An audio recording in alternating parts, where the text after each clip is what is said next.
Hello दोस्तों, आपका स्वागत है जीए अकेडमी में। आज हम इस वीडियो में बात करेंगे ग्रेड फर्स्ट हिस्ट्री के सिलेबस के बारे में।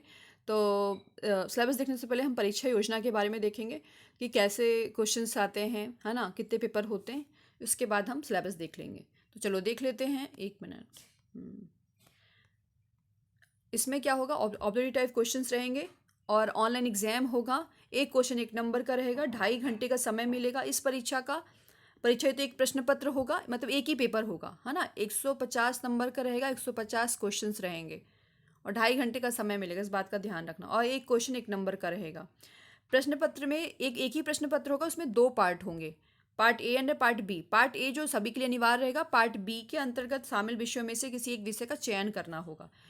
पार्ट ए जो होगा वो 5 खंडों में विभक्त होगा, जिनमें अंकों का अधिभार इस तरीके का होगा। मतलब पार्ट ए में 5 खंड होंगे, 5 पार्ट होंगे, जिसमें कि जैसे समान हिंदी हो गया 10 क्वेश्चन 10 नंबर का, समान अंग्रेजी 8 क्वेश्चन 8 नंबर का। इसी तरीके से समान ज्ञान व समसामयिक घटनाक्रम 10 क्वेश्चन 10 नंबर का। तार्किक एवं आंकिक योग्यता 7 क्वेश्चन 7 नंबर का। पेडागोजी 15 क्वेश्चन 15 नंबर का। कुछ इस तरीके का नंबरों का डिस्ट्रीब्यूशन रहेगा। टोटल कितना होगा, 50 क्वेश्चन 50 मार्क्स का। तो यदि कोई एवरेज स्टूडेंट है, नहीं भी पढ़ रहा है, तो उसके भी 24 से लेकर के 30 मार्क्स तक आ सकते हैं। वो इसलिए क्योंकि उसका प्रीवियस नॉलेज स्ट्रांग है, तो वो कहीं ना कहीं जैसे 10th 12th में अच्छे से पढ़ाई करिए, स्टडी करिए, थोड़ा सा बस रिवीजन कर लेगा, तो कहीं ना कहीं उसको अच्छे मार्क्स गेन हो सकते हैं। लेकिन यदि आपको 30+ मार्क्स गेन करने हैं तो आपको स्मार्ट स्टडी करनी पड़ेगी, शॉर्ट नोट्स तैयार करने पड़ेंगे और रिवीजन करना पड़ेगा और प्रैक्टिस सेट लगाना पड़ेगा। मोस्ट इंपॉर्टेंट है किसी भी एग्जाम को क्वालिफाई करने के लिए, आपके पास आपको प्रैक्टिस सेट करना लगाना होगा डेली, है ना, क्योंकि अब तभी आप टाइम पे कर पाओगे और कहीं ना कहीं आपकी स्पीड भी बढ़ेगी। सामान्य हिंदी, जो कि मैं सिलेबस बता दूंगी। हाँ, एक बात और याद रखना है कि आपको 30+ मार्क्स लेके आने के लिए, जैसे समान हिंदी का आप क्या करोगे, सिलेबस देख लेना। समान अंग्रेजी का भी इसी वीडियो में बता दूंगी, समान अंग्रेजी का भी। और समान ज्ञान व समसामयिक घटनाक्रम का भी बता दूंगी। तार्किक एवं आंकिक योग्यता, जिसमें रीजनिंग और Hindi, old paper, sorry, reasoning और मैथ्स, जिसमें कि आपको ओल्ड पेपर के अकॉर्डिंग ही स्टडी करनी है।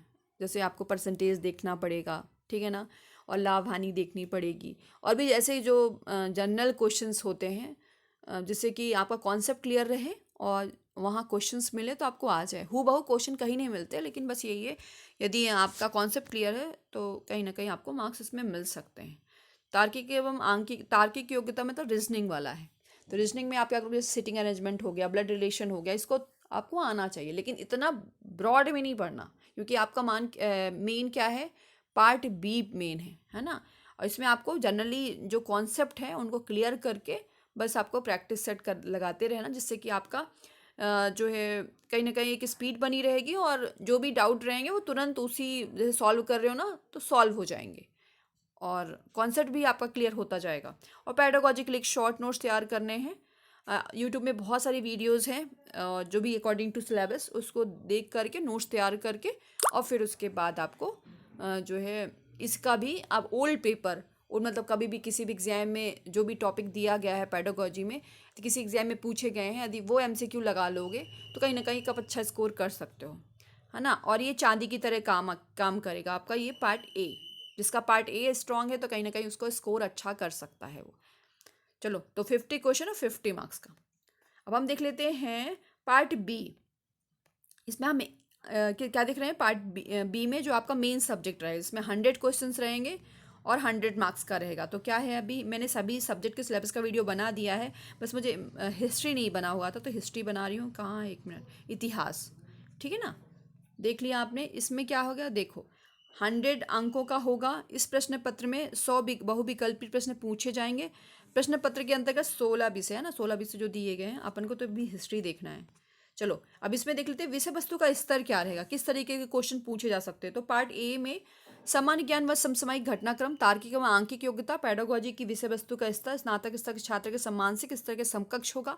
हिंदी और अंग्रेजी, अंग्रेजी विषय वस्तु का स्तर हाई सेकेंडरी स्कूल परीक्षा के समकक्ष होगा, मतलब 11th 12th के लेवल का रहेगा। सिलेबस देख लेना तो कोई दिक्कत नहीं होगी और सिलेबस के अकॉर्डिंग ही पढ़ना।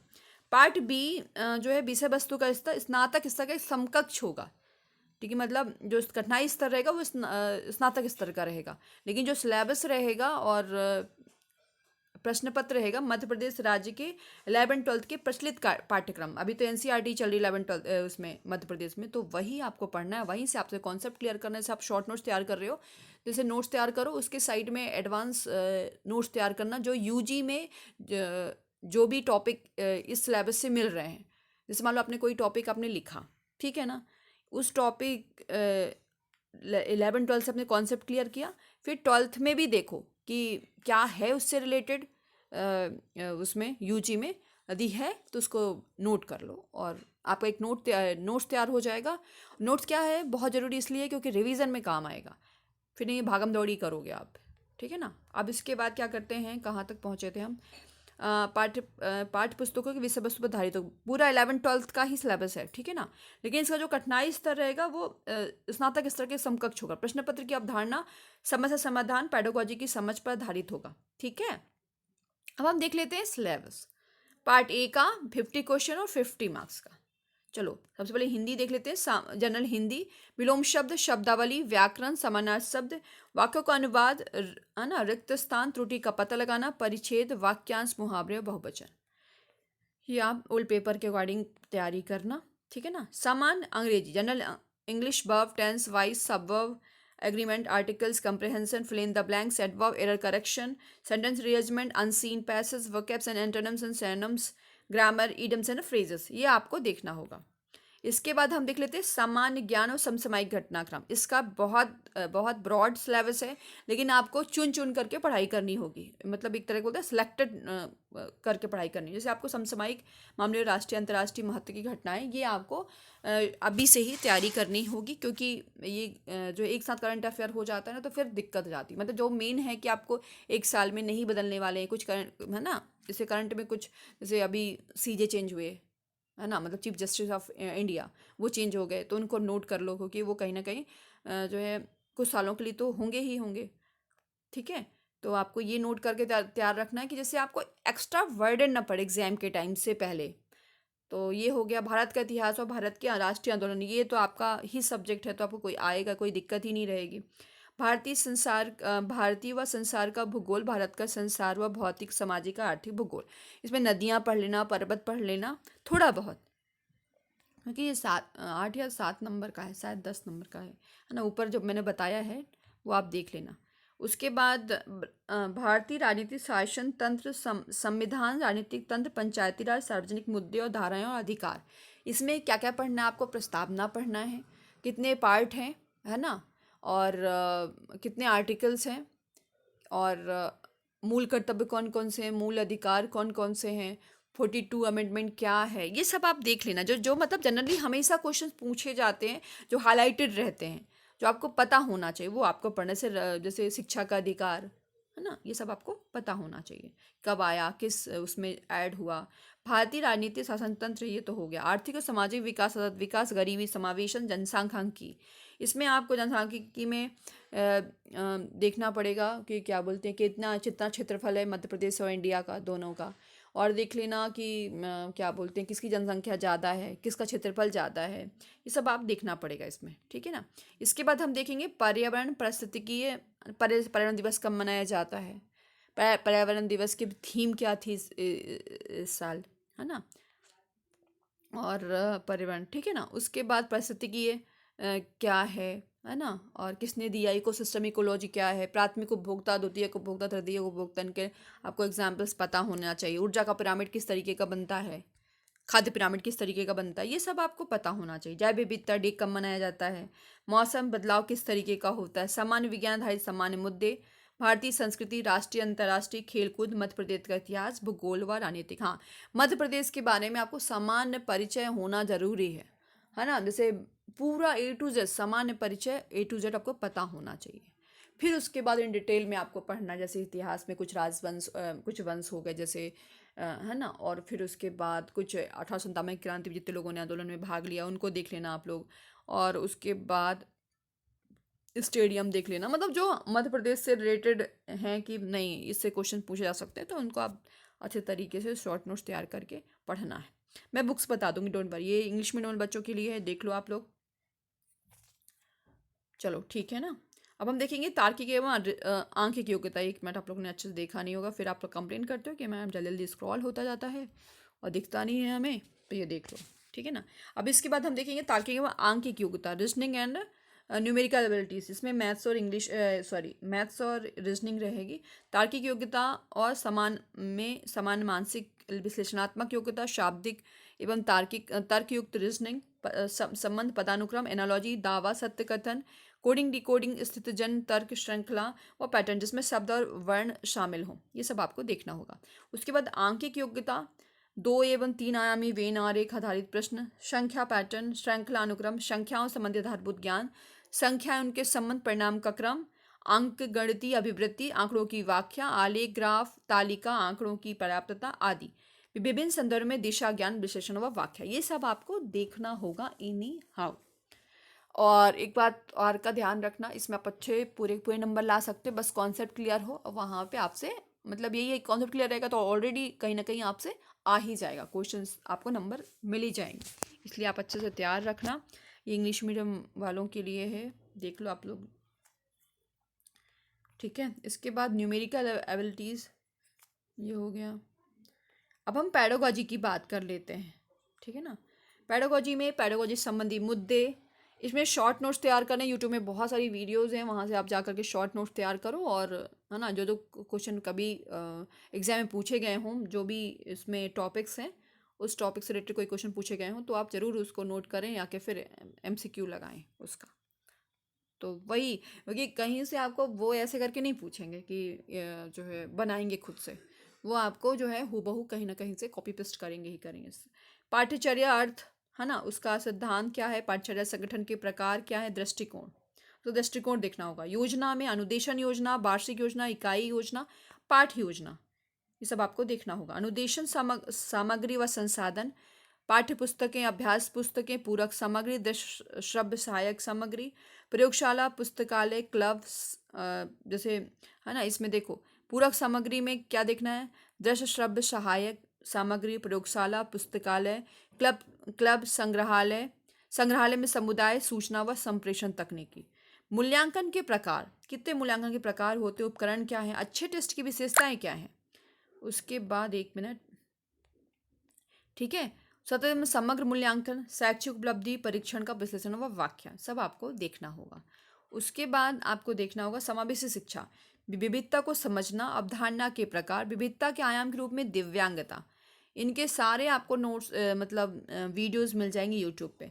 सामाजिक निर्माण के रूप में दिव्यांगता, दिव्यांगता के वर्गीकरण, इसके शैक्षिक प्रभाव, संवेदी असक्षमता, श्रवण अक्षमता, बधिरांधता, संज्ञानात्मक दिव्यांगता, स्वालीनता, बौद्धिक दिव्यांगता, सीखने व एवं सीखने की विशिष्ट दिव्यांगता, शारीरिक दिव्यांगता, प्रमस्तिक घात एवं चलन दिव्यांगता, दिव्यांग बच्चों के संदर्भ में समावेशन का दर्शन, समावेशन की प्रक्रिया, दिव्यांगता संबंधी मुद्दे, ठीक है, संवैधानिक प्रावधान, शिक्षावत एवं तकनीकी, ये सब आपको देखना होगा। उसके बाद देखना होगा संप्रेषण व चर्चा, संप्रेषण के सिद्धांत, संप्रेषण के प्रकार, संप्रेषण व भाषा, कक्षा में संप्रेषण, संप्रेषण में बाधाएं। इसके बाद आपको देखना होगा शैक्षिक मनोविज्ञान, बच्चों की सीखने की रणनीतियाँ, सीखने की प्रभावित करने वाले कारक, अवधान व रुचि, बच्चे कैसे सीखते हैं, ये सब आप शॉर्ट नोट्स तैयार करके इनके प्रैक्टिस कर लगाना होगा। पेडागोजिकल कंसर्न, जो इंग्लिश मीडियम वालों के लिए है, करिकुलम, प्लानिंग, ठीक है, इसी तरीके से इंस्ट्रक्शनल मटेरियल, रिसोर्सेज, एवेल्युएशन, इसी तरीके से इंक्लूसिव एजुकेशन। 1 मिनट अच्छे से देख लो, मैं थोड़ा जल्दी जल्दी स्क्रॉल कर रही हूँ, ठीक है ना, आप लोग देख लो, ये लो,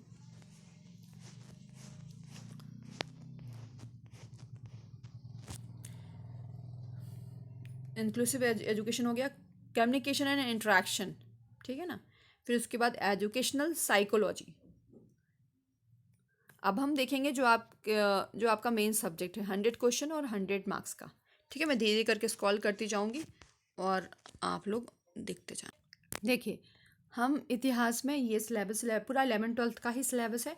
इतिहास से आस है, इतिहास जानने के स्रोत, मानव का शिकारी एवं खाद्य संग्राहक जीवन, पूरा प्रासाणिक एवं संस्कृति, मध्य प्रासाणिक संस्कृति का विकास एवं विस्तार, शैल कला के विशेष संदर्भ में हड़प्पा एवं उत्तर हड़प्पा संस्कृति, लौ युगीन संस्कृतियाँ, उत्तर एवं दक्षिण भारत की महाप्रसारणिक संस्कृति, धार्मिक एवं दार्शनिक विचारों का विकास, आधारभूत अध्ययन, बौद्धिक, जैन, वैदिक, है ना। पांचवा है राज्य एवं गणराज्यों का उदय एवं विस्तार, संबंधित कालखंड के राजनीतिक इतिहास का ज्ञान प्राप्त करना, मौर्य, शुंग, पश्चिमी क्षत्रप, है ना, शातवाहन, कुषाण, गुप्त, वर्धन, मौखरी, चेर, चोल, पांड्य, चालुक, पल्लव आदि राजवंश तथा उनका शासन प्रबंध, ये सब आपको देखना होगा। उसके बाद राजपूतों का उदय, प्रतिहार,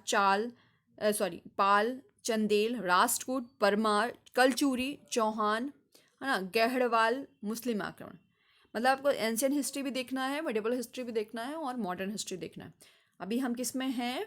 अभी हम एंशियंट हिस्ट्री में। अब हम चलेंगे मिडिवल हिस्ट्री में। मध्यकालीन भारतीय इतिहास के स्रोत, दिल्ली सल्तनत की स्थापना और विस्तार, सल्तनत कालीन सामाजिक, धार्मिक और आर्थिक जनजीवन व प्रशासन व्यवस्था, सल्तनत कालीन प्रमुख घटनाएं एवं आंदोलन, ये सब आपको देखना होगा। उसके बाद हम देख लेते हैं मुगल साम्राज्य का सुदृढ़ीकरण एवं विस्तार, मुगल शासकों का प्रशासन, आर्थिक एवं सामाजिक जीवन, नादिर शाह का आक्रमण एवं उसका प्रभाव, मुगल साम्राज्य का पतन किस तरीके का हुआ, मराठा शक्ति का उदय, 1857 के पूर्व अंग्रेजों का जन विद्रोह। इसी तरीके से यूरोपियों का भारत पर आक्रमण, ब्रिटिश शासन की स्थापना एवं भारतीय क्षेत्रों में उनके युद्ध, ब्रिटिश नीतियां एवं उनका प्रशासनिक ढांचा, 1857 का संग्राम, उसका कारण क्या था, स्वरूप और परिणाम क्या था, क्या हुआ, परिणाम पुनर्जागरण, भारतीय पुनर्जागरण, नवीन भौगोलिक एवं वैज्ञानिक खोजें, राष्ट्रीय आंदोलन, इससे क्वेश्चंस तो हमेशा पूछे जाते हैं। इवन आपको धार्मिक आंदोलन भी देखना है, भारतीय स्वतंत्रता संग्राम के आंदोलन, उसका प्रभाव, स्वतंत्र भारत और तात्कालिक चुनौतियां, विश्व युद्धों का कारण क्या था, घटना एवं प्रभाव, है ना, राष्ट्र संघ, संयुक्त राष्ट्र संघ, विश्व की प्रमुख क्रांतियां, उनका भारत पर प्रभाव, ये सब आपको देखना होगा। विभिन्न कालखंडों में सामाजिक विकास, वर्ण, जाति, उपजाति, विवाह, संस्कार, पुरुषार्थ एवं सामाजिक जनजीवन तथा उनमें बदलाव। उसके बाद कला का विकास एवं अध्ययन, जिसमें स्थापत्य, मूर्तिकला, चित्रकला, लेखन एवं धातु कला, मध्य प्रदेश का प्रथम स्वतंत्रता संग्राम एवं राष्ट्रीय आंदोलन में योगदान, विश्व इतिहास का परिचय, और उसके बाद विश्व के महत्वपूर्ण साम्राज्य जैसे चीन साम्राज्य, ग्रीक एवं रोमन साम्राज्य, विश्व के महत्वपूर्ण प्राचीन नगर, तक्षशिला, पाटलिपुत्र, बेबीलोन, उपनिवेशवाद, प्रथम एवं द्वितीय, है ना, द्वितीयक अफीम युद्ध, बक्सर विद्रोह, जापान का आर्थिक विकास एवं सैन्यीकरण, ये सब आपको देखना होगा। और उसके बाद आपको देखना होगा जर्मनी का एकीकरण और इटली का एकीकरण किस तरीके का हुआ, ये सब आपको देखना होगा। अब हम देखते हैं इंग्लिश मीडियम वालों के लिए ये इतिहास, meaning of history, survey and source of no history, ठीक है। उसके बाद ये पूरा है एंशियंट हिस्ट्री है, ठीक है।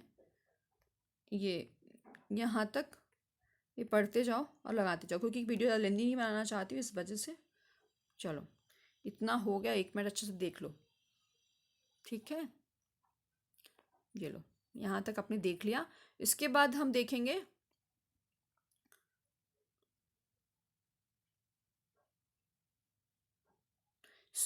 उसके बाद क्या है, राइज ऑफ राजपूत्स, है ना, सर्वे and source of medieval Indian history, ये हो गया। फिर उसके बाद हो गया 10th यूनिट, फिर उसके बाद 11 unit, social development in different periods, development of art and study, ठीक है ना।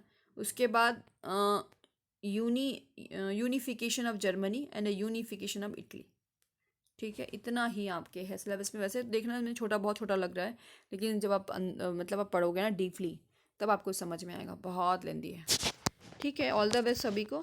बता दूँगी कौन कौन सी बुक्स लेना है, कैसे स्टडी करना है। Thank you.